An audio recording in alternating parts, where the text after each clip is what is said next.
Every generation has an ingenue, a young woman who is considered endearingly innocent, beautiful, kind, gentle, sweet, pure, and harmless, similar to the girl next door stereotype. Every generation has a sex symbol, and she is often the same person who was once the ingenue. Every generation has a main pop girl, a fashion icon, a trendsetter, a rule breaker. And sometimes, one person fills all of these roles, becoming the it girl.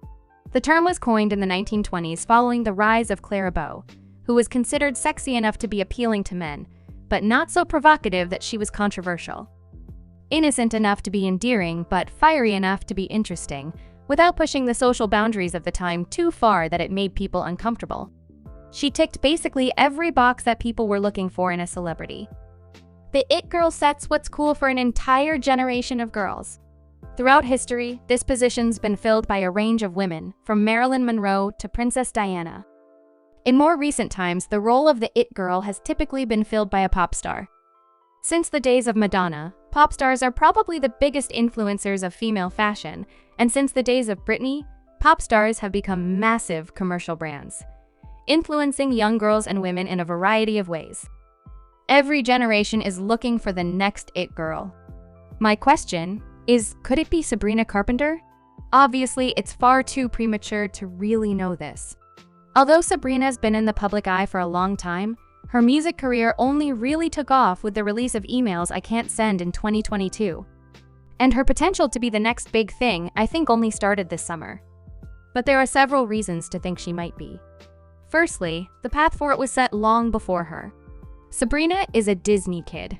For the last 30 years, Disney Channel has continually acted like a pop star factory, producing the new interesting female pop star every few years. In fact, in the early 2010s, they had almost a monopoly in that. The industry was dominated by former child actresses. Disney obviously attempted this pipeline with Sabrina, signing her to their label Hollywood Records. With them, she released 4 studio albums between 2015 and 2019, but they were not very successful, peaking at 43, 28, 103, and 138 respectively on the Billboard 200. So although the Disney star to pop star pipeline didn't immediately work for Sabrina, she built a core loyal fan base, which helped support her first album after Hollywood Records, Emails I Can't Send. This peaked at 23, so still not a smash success, but her most successful so far. And I don't think the peak chart position really reflects the cultural success of this album. Although I don't think Sabrina could have been considered a main pop girl at the time, the album did receive a lot of attention and support, leading to massively viewed music videos, millions of streams, and critical praise. While the Disney impact wasn't immediately felt, I do think the loyal audience she had from her Disney days helped to support the initial success of the album, which was a slow burner and became increasingly popular with the general public. Of course, the major way that Disney impacted this era of her music career was the love triangle with fellow Disney stars, Olivia Rodrigo and Joshua Bassett. I'm sure you all remember, so I won't go into it in depth. But to recap, Olivia Rodrigo shot to global fame with her 2021 album Sour, detailing her breakup with a boy and mentioning his new blonde girlfriend.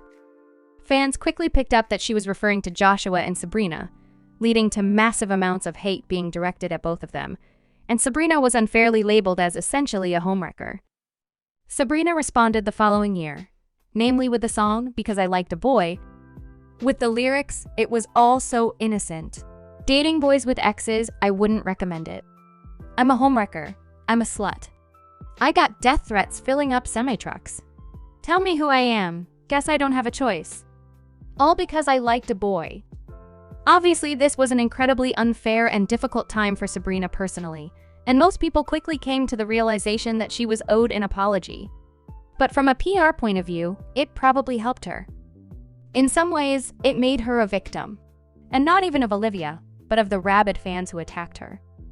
And when you become seen as a victim in the eyes of the public, you're now the vulnerable underdog, and people find that endearing.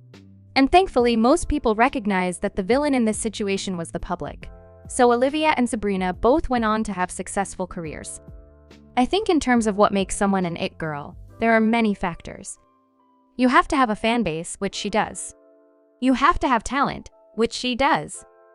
You have to have a vulnerability and approachability that makes you popular with women, and I think Sabrina has that, largely as a result of the Olivia situation. I saw a viral tweet discussing that this is a key difference between Sabrina and someone like Madison Beer. I made a video about why she isn't a main pop girl, which I'll link in the description. But a big part of it is that despite Madison having many of the ingredients we look for in an it girl, she is almost unattainably perfect and doesn't have the approachability of someone like Sabrina. It girls also need to have popularity with men, usually through being seen as a sex symbol and figure of beauty, which Sabrina definitely is. They need a unique and endearing personality, which she also has. She comes across as funny, kind, and extremely likable, which immediately sets her apart from many of her peers. Someone like Dua Lipa, for example, is almost detrimentally quiet. She's very private and reserved and doesn't share much of her true self publicly, which I think is the reason that she struggled to build a dedicated fan base. And obviously in terms of pop star it girls, they need catchy hits, and Sabrina already has 2 just this summer. Finally, aside from being beautiful, I think being recognizable is actually more important. You might have heard people on social media talking about hair theory, which is the idea that celebrities need distinct hairstyles to become household names. Taking things a little wider than just hair, I do think celebrities need a recognizable image to become an it girl. Throughout history, they've all had a unique look. Taking someone like Marilyn Monroe, for example, if you had to describe her hair or her makeup or her fashion, you can immediately do it because it's distinct and memorable. The best modern example I can think of is Ariana. Although she's distanced herself from this image more recently, for years she had an extremely consistent look. Almost every time she was seen publicly, it was with a high brown ponytail, short sweater or dress, and thigh-high boots.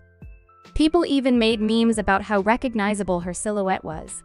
I've seen people describe this as whether someone could easily be a Halloween costume, and Ariana obviously could. I think Sabrina could too. Looking at her recent appearance, she has developed a specific makeup style, hairstyle, and fashion sense, continually wearing similar outfits. And this obviously helps to make her memorable, not just her songs. So all in all, I think Sabrina has many of the ingredients we're looking for in an upcoming main pop girl and new it girl. The search has been on for years for a new Britney-style pop star. Someone who is beautiful, endearing, and cheeky, with a notable personality, hit songs, and great stage presence. No one has really managed to do it, and the possibility is there that Sabrina eventually could, but it's just too early to know. I think her stage presence is definitely one of her weaker areas, but she has plenty of time to improve, especially with her tour on the way. She also has her next album coming in August, and I'm pretty hopeful for it. I'm expecting at least one more hit single from that album, and I'm expecting that that album will be by far her biggest success yet. It's easy to forget that this will be Sabrina's 6th album and that she's been in this industry for a decade, so I think she has the expertise to build an even more successful career. She's got industry support from the likes of Adele and Taylor Swift. She has catchy songs suited to the TikTok age of music. She has the look. She has the personality. She seems to have everything that could possibly set her up as a pop princess. I still think it's far too early to know. With someone like Dua Lipa, we saw her have an incredibly successful pop era that she couldn't follow up on. I don't want Sabrina to fall into that trap too, which I personally believe was caused by focusing on hits rather than longevity. But based on Sabrina's slow climb to success in the pop world, I think she probably understands the importance of longevity. Let me know if you think Sabrina could be the next it girl in pop. And if not, then who?